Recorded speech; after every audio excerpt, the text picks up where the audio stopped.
믿음이 연약한 자를 너희가 받되 그의 의견을 비판하지 말라. 어떤 사람은 모든 것을 먹을 만한 믿음이 있고 믿음이 연약한 자는 채소만 먹느니라. 먹는 자는 먹지 않는 자를 업신여기지 말고 먹지 않는 자는 먹는 자를 비판하지 말라. 이는 하나님이 그를 받으셨음이라. 남의 하인을 비판하는 너는 누구냐? 그가 서 있는 곳이나 머무는 것이 자기 주인에게 있음에 그가 세움을 받으리니 이는 그를 세우시는 권능이 주께 있으리라. 어떤 사람이 이 날을 저날보다 낮게 여기고 어떤 사람은 모든 날을 같게 여기나니 각각 자기 마음으로 확증할지니라. 나를 중히 여기는 자도 주를 위하여 중히 여기고 먹는 자도 주를 위하여 먹으니 이는 하나님께 감사하며 먹지 않는 자도 주를 위하여 먹지 아니하며 하나님께 감사하느니라. 우리 중에 누구든지 자기를 위하여 사는 자가 없고 자기를 위하여 죽는 자도 없도다. 우리가 살아도 주를 위하여 살고 죽어도 주를 위하여 죽나니 그러므로 사나 죽으나 우리가 주의 것이로다. 이를 위하여 그리스도께서 죽었다가 다시 살아나셨으니 곧 죽은 자와 산 자의 주가 되려 하심이라. 내가 어찌하여 내 형제를 비판하냐? 어찌하여 내 형제를 업신여기느냐? 우리가 다 하나님의 심판대 앞에 서리라. 기록되었으되 주께서 이르시되 내가 살았노니 모든 무릎이 내게 꿇을 것이요 모든 혀가 하나님께 자백하리라 하였느니라. 이러므로 우리 각 사람이 자기 일을 하나님께 직고하리라. 아멘. 우리가 계속 로마서 말씀을 보고 있는데 우리 로마서 구조를 보면은 이렇게 되어 있습니다. 1장부터 11장까지가 우리가 예수를 믿음으로 말미암아 의롭게 되었다라는 이 원리에 관해서 말씀을 해주고 계시죠. 그리고 12장부터 16장까지가 그러므로 우리가 예수를 믿어 의롭게 되었기 때문에 어떻게 살아가야 되는지를 우리에게 말씀하는 것이 12장부터 16장까지의 말씀입니다. 그래서 그러므로라는 단어가 중요하다고 했죠. 우리가 예수를 믿음으로 의롭게 되었으므로 우리가 하나님의 긍휼을 얻었으므로 그렇기 때문에 우리가 어떻게 살아가야 되는지를 말씀을 하고 있습니다. 그러면서 12장부터 우리 13장까지는 교회 안에서의 공동체와 교회 밖의 삶은 무엇보다도 사랑으로 서로 섬기는 삶이 바로 이 예수 믿는 예수로 말미암아 의롭게 된 사람들의 삶의 모습임을 말씀을 하고 있습니다. 그런데 오늘 로마서 14장부터 15장 13절 말씀까지는 공동체 안에 있는 우리 구성원들이 서로 사랑으로 섬겨야 되는데 우리 가운데 이 이견이 생겼을 때 어떻게 해야 되는지를 다루는 말씀이 오늘 이 로마서 14장 1절부터 15장 13절까지의 말씀입니다. 자, 제가 한 가지 여러분에게 한번 질문해볼까요? 우리가 산에 등산을 하고 있었습니다. 그런데 열심히 산을 올라가다 보니까 목도 마르고 배도 고프고 출출한데 저쪽에 보니까 아주 맛있는 사과가 이렇게 올려져 있는 것입니다. 그런데 이 사과를 잘 봤더니 맨 위에가 이 껍질이 벗겨져 있는 어떤 신에게 드려진 이 우상에게 드려진 사과를 우리가 발견했습니다. 그렇다면 이 사과를 우리는 먹을 수 있을까요? 먹지 못할까요? 여러분들은 어떻게 생각하시나요? 먹을 수 있을까요? 예. 우리는 이 사과를 감사함으로 주께 기도함으로 우리가 먹을 수가 있습니다. 왜냐하면 하나님께서 지으신 모든 만물은 선할 뿐만 아니라 모든 음식은 우리 가운데 영양분을 주고 우리에게 소화가 되고 우리의 뒤로 나가기 때문에 이 음식을 먹는 것은 우리에게 전혀 문제가 되지 않습니다. 그런데 어떤 분들은 이 사과를 먹는 것이 꺼림칙한 분들이 있죠. 왜 그렇죠? 사과 자체가 꺼림칙한 게 아니라 이 사과가 분명히 어떤 우상에게 드려졌기 때문에 그 우상에게 드려진 것을 먹는 것이 마음에 꺼림칙할 수가 있습니다.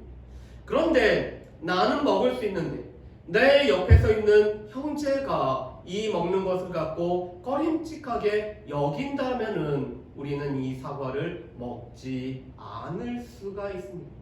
이것이 바울 사도가 고린도전서와 로마서에서 우리에게 말씀해 주시는 부분입니다. 로마서 14장 말씀에 보면은 당시 로마 교회의 두 구성원들을 우리가 볼 수가 있죠. 우리 한번 넘겨보실까요? 이 로마 교회를 비롯한 초대교회는 크게 두 부류의 구성원들이 있었습니다. 한 부류는 유대인 출신의 그리스도인들이 있었고, 이방인 출신의 그리스도인들이 섞여 있는 것이 당시 초대교회의 모습이었습니다. 물론 어떤 교회는 유대인 그리스도인들이 훨씬 더 수가 많은 경우들도 있었고, 어떤 경우에는 이방인 출신의 그리스도인들이 많은 경우가 있었지만, 이 두 부류의 사람이 섞여 있는 것이 보통의 이 초대교회의 모습이었습니다. 그런데 이러다 보니까 이 유대인과 이방인이라는 출신과 그 배경에 따라서 어떤 음식을 먹는 것과 먹지 못하는 경우들이 있었습니다. 특별히 오늘 말씀에 보면은 이 유대인들은 먹는 것과 날을 지키는 것에 있어서 이 이방인 출신의 그리스도인들보다 훨씬 더 예민한 사람들이었습니다. 우리 말씀을 한번 보실까요? 2절 말씀에 보면은 이렇게 되어 있습니다. 어떤 사람은 모든 것을 먹을 만한 믿음이 있고 믿음이 연약한 자는 채소만 먹느니라. 아멘. 5절 말씀에도 보면 또 이렇게 되죠. 어떤 사람은 이 날을 전날보다 낮게 여기고 어떤 사람은 모든 날을 같게 여기나니. 아멘. 오늘 이 로마 교회 안에서 두 가지 문제가 생겨났습니다. 어떤 것을 먹느냐 먹지 않느냐라는 이런 문제가 생겼고, 어떤 날을 더 중하게 여기냐 중하게 여기지 않느냐의 문제가 생겼습니다. 그런데 바울은 오늘 믿음이 강한 자를 이렇게 표현합니다. 모든 것을 먹을 만한 믿음이 있는 자를 믿음이 강한 자라고 표현을 하고 있습니다. 반면에 음식에 있어서 믿음이 연약한 자도 있습니다. 어떤 것을 먹을 수 있지만 어떤 것은 먹지 못하고, 그래서 이 꺼리끼는 것이 있기 때문에 채소만 먹는 사람들도 있다라고 여기고 있습니다. 그런데 이 이방인 그리스도인들은 모든 것을 먹을 수 있는 믿음이 강한 자였습니다. 그리고 바울 자신도 유대인 출신의 그리스도인이지만 하나님께서 지으신 모든 것이 선하기 때문에 모든 것을 먹을 만한 이 믿음이 강한 자였습니다. 반면에 유대인 그리스도인들은 어렸을 때부터 율법을 배우고 자랐기 때문에 이 율법 중에서는 먹어야 되는 음식과 먹지 말아야 되는 음식이 있었기 때문에 이 율법의 영향을 받아서 어떤 것은 먹지만 어떤 것은 먹지 못하는 이 그리스도인들이 있었습니다. 그래서 바울은 이 사람들 보고 이들은 믿음이 연약한 자라고 오늘 표현을 하고 있습니다. 그런데 이방인 출신 그리스도인들 중에서 고기를 먹지 못하는 사람들도 있었습니다. 왜냐하면 당시에 이 고기들은 이방 우상에게 드려졌던 고기들이 시장에 나와서 팔리는 경우들이 있었기 때문에 이 고기가 혹시나 우상에게 드려졌던 고기가 아닐까라는 그 꺼림칙한 마음 때문에 이 고기를 먹지 못하고 채소만을 먹는 이방인 그리스도인들도 있었습니다. 이들을 보고 오늘 바울 사도는 믿음이 연약한 자라고 오늘 이야기를 하고 있습니다. 또 어떤 특정한 날을 더 중요하게 여기는 유대인 그리스도인들이 있었습니다. 유대인들에게 있어서는 하나님께서 오늘 이 창조하시고 쉬신 날이었던 안식일을 특별히 귀하게 여겼죠. 그뿐만 아니라 절기를 지키면서 살았기 때문에 이 절기와 안식일을 더 중요하게 여기는 사람들이었습니다. 반면에 이방인 그리스도인들은 모든 날을 같게 여기는 사람들이었습니다. 우리도 이런 분들이 있죠. 어떤 날을 특별히 중요한 날이고 어떤 날은 특별히 이건 꺼림칙하게 여기는 날이 있습니다. 13일의 금요일을 그 그것은 꺼림칙하게 여기는 사람들이 있죠. 왜냐하면 예수님이 이 금요일에 돌아가셨는데 이 십자가에서 죽으실 때 그 날짜가 누가 그렇게 얘기했는지 모르지만 13일의 금요일이라고 해서 이 13일의 금요일을 그것은 불길한 날로 이렇게 여기는 사람들이 있습니다. 또 우리 주변에 있는 믿지 않는 사람들의 모습을 보면은 이 손 없는 날을 또 이렇게 생각하시는 분들이 있죠. 그래서 손 없는 날은 다른 때보다 뭐 이사 비용이 더 비싸지거나 이런 일들도 있습니다. 또 우리 가운데는 어떤 숫자는 되게 중요해서 그 날은 아주 행운이 깃든 날이라고 생각을 하고, 어떤 날은 죽을 사자가 들어간다고 해서 이 4일, 그래서 어떤 그 엘리베이터에 보면은 4층이라고 안 돼 있고 F층이라고 이렇게 되어 있는 데도 있죠. 이렇게 숫자를 어떤 날을 더 귀하게 여기고 더 이 날은 꺼림칙하게 여기는 날도 있는 것을 보게 됩니다. 그런데 바울 사도는 이것을 보고 우리가 어떤 부분에 있어서는 믿음이 강하지만 어떤 부분에서는 믿음이 약하다라고 오늘 표현을 하고 있습니다. 그러면서 그것이 과연 우리의 믿음의 본질에 속하는 부분인지를 우리에게 물어보고 있습니다. 믿음의 본질과 믿음의 본질이 아닌 부분들을 우리가 구분할 수 있는 이런 분별력이 우리 가운데 필요하다라고 말씀을 합니다. 그런데 어떤 음식을 먹고 어떤 음식을 먹지 못하고 어떤 날을 중요하게 여기고 중하게 여기지 않는 것은 그것은 단지 이것은 옳고 그르냐의 문제가 아니라 나하고 같은 생각을 갖고 있느냐, 나하고 다른 관점을 가지고 있느냐의 이 관점의 문제라는 것입니다. 그래서 이런 것을 보고 무엇이라고 하냐면은 아디아포라라고 이야기를 하고 있습니다. 여러분, 이 아디아포라라는 것은 이래도 되고 저래도 된다라는 것이 아디아포라라는 것입니다. 이것은 성경에서 명령으로 우리에게 주어지지 않고 금지로 주어지지 않은 것이기 때문에 우리 마음에 확정한 대로 행할 수 있는 것이 바로 이 아디아포라의 문제고, 이것은 비본질과 관련된 문제라고 우리에게 말씀을 하고 있습니다. 제가 이 아디아포라에 관련된 것을 이렇게 찾다 보니까 우리가 잘 알고 있는 이런 예를 들은 내용이 있었습니다. 한 부부가 이 경상도 남자분하고 전라도 여자분이 결혼해서 알콩달콩 잘 살고 있었습니다. 그런데 하루는 감자를 아내가 맛있게 쪄왔는데 이 남편이 감자를 소금에 찍어 먹으려고 이 손그릇에 감자를 찍고 먹었더니 소금이 아니라 설탕이었습니다. 그래서 이 남편이 깜짝 놀라서, 아니 감자를 소금에 찍어 먹어야지 어떻게 설탕에 찍어 먹냐고 아내를 타박했습니다. 그런데 아내가 그 얘기를 듣고 미안해요, 소금을 찍어 먹었군요, 그러면 소금을 갖다 드릴게요 라고 하면 되는데, 아내가 정색을 하고 이렇게 얘기합니다. 아니 감자를 설탕에다 찍어 먹지 소금에 찍어 먹는 사람이 어딨냐, 우리 전라도에서는 설탕에 찍어 먹는다라고 이렇게 이야기를 했습니다. 그런데 이 감자를 소금에 찍어 먹느냐 설탕에 찍어 먹느냐라는 이 두 가지 의견이 서로에게 오늘 용납이 되지 못해서 서로 이 문제로 싸우다가 끝내는 두 사람이 이혼을 하기로 이렇게 결정을 했습니다. 다른 문제가 아니라 감자를 뭐에 찍어 먹는 거에 따라서 이혼 법정까지 가게 된 거죠. 그런데 판사님 앞에서 어떻게 이 자리까지 왔는지 경유를 설명하게 됐습니다. 경상도 남자는, 우리 경상도에서는 소금에다 감자를 찍어 먹는데 어떻게 감자를 설탕에 찍어 먹냐라고 하느냐고 제가 이것 때문에 화가 나서 이 자리에 왔다라고 이야기를 했습니다. 그랬더니 전라도 아내는, 아니 감자는 설탕에다 찍어 먹어야지 어떻게 소금에 찍어 먹는다고 버럭버럭 우겨서 저희로 하여금 이 자리에 왔다라고 얘기를 했습니다.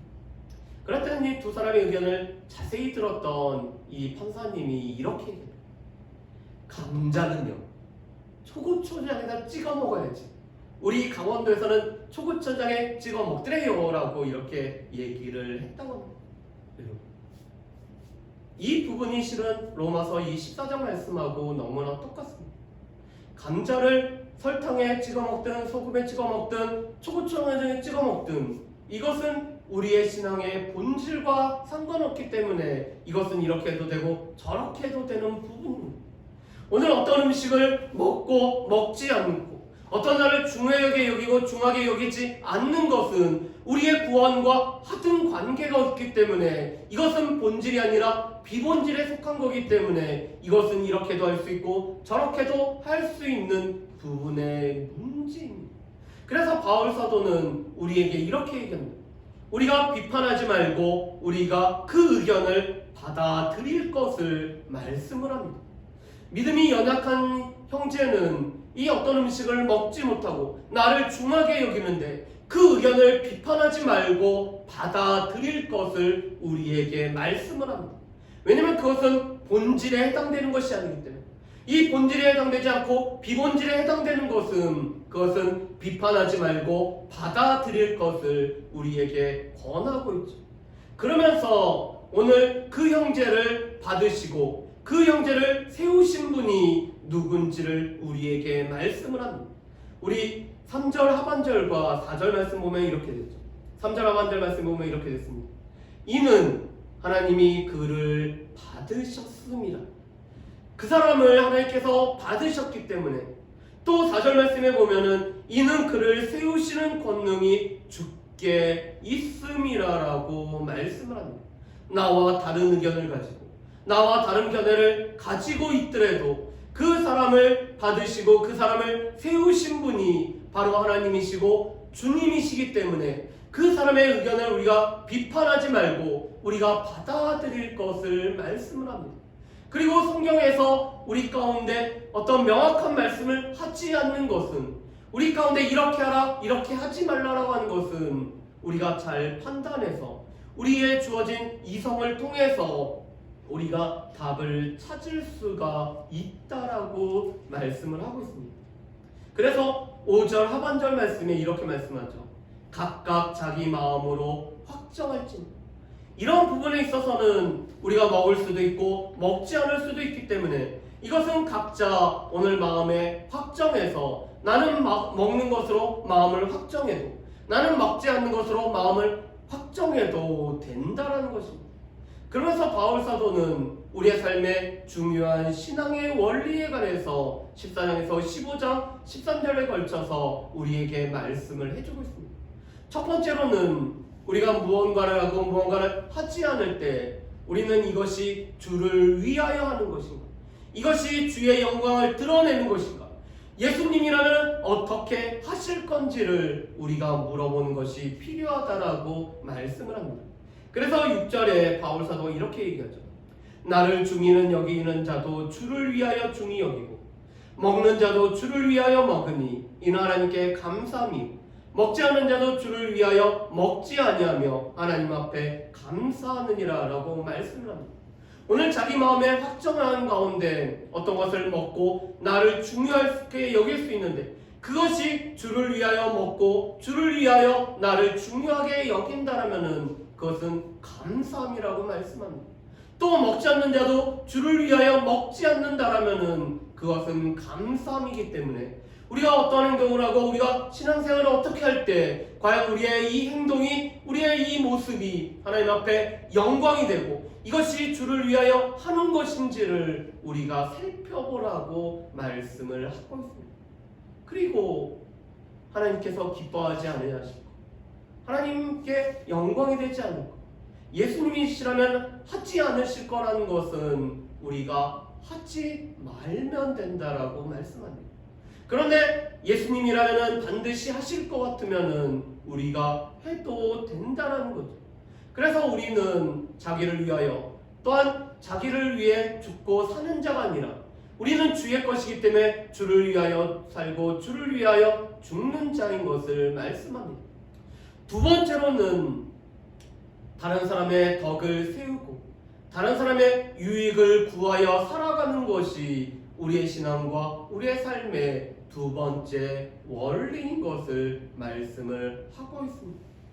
오늘 바울 사도는 내가 고기를 먹을 수도 있지만 고기를 먹는 것을 가지고 꺼리끼는 형제가 있다라면은 나한테 유익이 되더라도 오늘 그 형제의 유익이 되기 위해서 고기를 나는 먹지 않겠다라고 이렇게 다짐의 말을 하고 있습니다.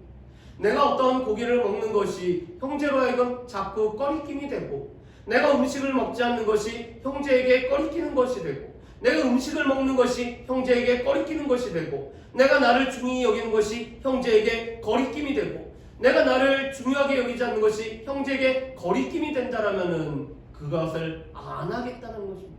그래서 내가 하는 것과 하지 않는 것이 오늘 형제에게 덕을 세우고 형제에게 유익이 되면은 형제의 덕을 세우고 유익이 되는 것을 위해서 오늘 하겠다라는 것이, 그렇게 살아가겠다라는 것이 오늘 바울의 두 번째 마음입니다. 왜냐하면 그 형제를 세우신 분이 하나님이시고 그를 위해서 그리스도께서 죽으셨고, 우리가 비판하는 그 형제를 위해서 오늘 하나님께서 그 형제를 받으셨을 뿐만 아니라 그리스도께서 그 목숨을 내어주신 것이 그 형제를 위하기 때문임을 말씀을 하고 있습니다. 세 번째는, 그러면서 우리의 삶은 다른 사람에게 본이 되는 삶을 살아가야 된다라고 말씀을 합니다.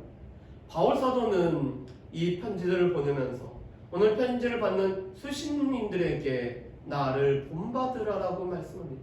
고린도전서 11장 1절 말씀에 보면은 너희는 나를 본받으라고 말씀합니다. 그런데 바울 사도가 이렇게 다른 사람들에게 나를 본받으라고 말할 수 있었던 것은 바울이 그리스도를 본받고 있었기 때문에, 늘 그리스도를 따라가는 삶을 살아가고 있었기 때문에, 그리스도를 본받아서 살아가고 있었기 때문에 그 본의 모습을 또한 많은 사람들에게 보이고 끼치고 있는 것을 우리가 알 수가 있습니다. 그래서 우리의 신앙생활은 하나님 앞에 영광이 되는지, 우리가 다른 사람에게 덕을 세우고 유익을 주고 있는지, 그리고 무엇보다도 다른 사람에게 본이 되고 있는지, 이 모습이 우리의 삶의 모습을, 우리의 신앙의 모습을 규정하는 것이라고 말씀을 하고 있습니다. 우리의 삶을 통해서 하나님 앞에 영광이 되어지고, 우리의 삶을 통해서 다른 사람들에게 유익이 되고, 우리의 삶을 통해서 본이 된다라면은 그것은 우리가 할 수 있는 거지만, 우리의 삶을 통해서 하나님 앞에 영광이 되어지지 않고 다른 사람에게 유익이 덕이 되어지지 않고 본이 안 되면은 그것을 하지 않는 것이 우리의 삶인 것을 말씀을 합니다.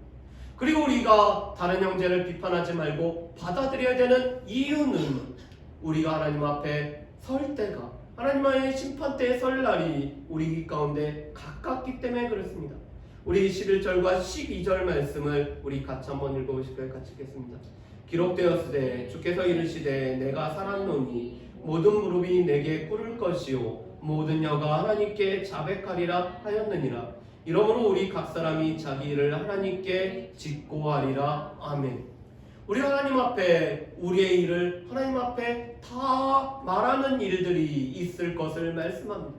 우리가 하나님의 심판대 앞에 무릎을 꿇고 우리가 우리의 입술을 통해서 우리가 어떻게 살아왔는지 하나님께 자백하는 날이 우리에게는 가깝다는 것입니다. 우리가 하루하루 살아갈 때 우리가 하나님의 심판대 앞에 더 가까워지는 것을 말씀하죠. 우리는 벌써 1년 전보다 하나님의 심판대 앞에 더 가까워졌습니다. 오늘이 지나고 내일이 되면은 우리가 하나님 앞에 심판대 앞에 설 날이 하루 더 가까워지는 것입니다. 우리 개인적으로 종말을 맞이할 때 우리는 우리의 무릎을 하나님 앞에 꿇고 우리의 일을 하나님 앞에 다 짓고 하는 날이 우리에게 있습니다. 그뿐만 아니라 개인의 종말뿐만 아니라 다시 오신다고 약속하신 주님이 이 땅에 다시 오실 때 우리가 지금까지 살아왔던 모든 것을 하나님 앞에 고백할 날이 우리에게는 있다라는 사실을 우리는 기억을 하며 살아가야 됩니다. 그래서 우리가 다른 형제를 비판하는 그 비판으로 우리가 또한 하나님 앞에 우리가 비판을 받을 것이며, 우리가 다른 사람들을 판단하는 그 판단으로 우리 또한 하나님 앞에서 판단을 받기 때문에 우리가 결국에는 하나님의 심판대 앞에 서게 된다는 것을 우리는 기억을 해야 됩니다. 우리 말씀을 한번 정리해보겠습니다. 우리 믿음 생활하는 데 있어서 우리가 어떤 부분에서는 믿음이 강한 자가 될 수 있고 어떤 부분에서는 믿음이 약한 자가 될 수가 있습니다. 지금 먹는 것과 나를 중요하게 여기는 부분에 있어서는 이방인 그리스도인들이 훨씬 더 믿음이 강한 자였고 유대인 그리스도인들이 훨씬 믿음이 연약한 자였지만 다른 부분에 있어서는 오히려 유대인 그리스도인들이 훨씬 믿음이 강한 자가 되고 또 이방인 그리스도인이 믿음이 약한 자가 될 수가 있습니다. 이것은 우리의 삶에서도 마찬가지죠. 우리가 어떤 부분에 있어서는 믿음이 더 강한 자가 돼서 설 수 있지만 우리가 또 어떤 부분에 있어서는 믿음이 약한 자로 우리가 서 있을 수 있습니다. 그런데 우리가 이렇게 어떤 부분에서는 믿음이 강하고 믿음이 약할 수가 있기 때문에 우리가 서로 비판하지 말고 우리가 받아들이는 일들이 우리 가운데 필요합니다. 언제?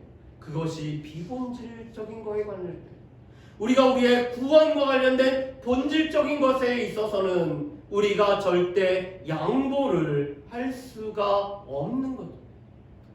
오늘 특별 찬양을 준비하면서 이 기억하라는 찬양을 제가 준비하는데 아주 찬양을 잘하는 팀들이 또 있었습니다.